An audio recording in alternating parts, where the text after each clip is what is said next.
السلام علیکم معزز ناظرین، اگر آپ ہمارے چینل میں نئے ہیں تو ہمارے چینل کو سبسکرائب کر دیں تاکہ ہر نئی آنے والی ویڈیو کا نوٹیفیکیشن آپ کو ملتا رہے۔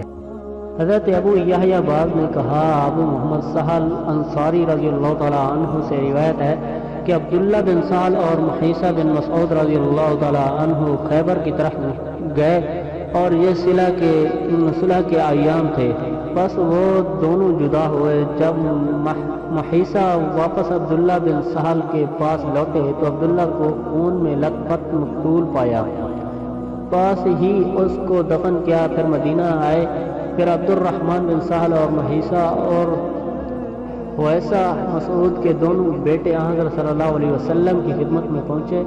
عبد الرحمن نے گفتگو شروع کی۔ آپ صلی اللہ علیہ وسلم نے فرمایا، تم میں سے بڑا آدمی بات کرے، اور عبد الرحمن تو سب میں چھوٹے تھے۔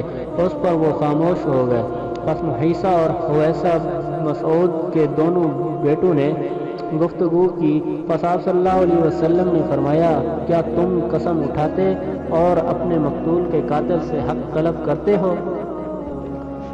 ایک اور حدیث ہے کہ حضرت جابر رضی اللہ تعالیٰ عنہ سے روایت ہے کہ نبی اکرم صلی اللہ علیہ وسلم غزوہ احد کے مقتولین میں دو کو ایک قبر میں جمع فرماتے تھے، پھر فرماتے ان میں سے کون قرآن کو زیادہ کرنے والا تھا، بس ان میں سے جس کی طرف اشارہ کیا جاتا اس کو قبر میں پہلے رکھتے، یعنی لحد میں قبلہ کی جانب مقدم فرماتے۔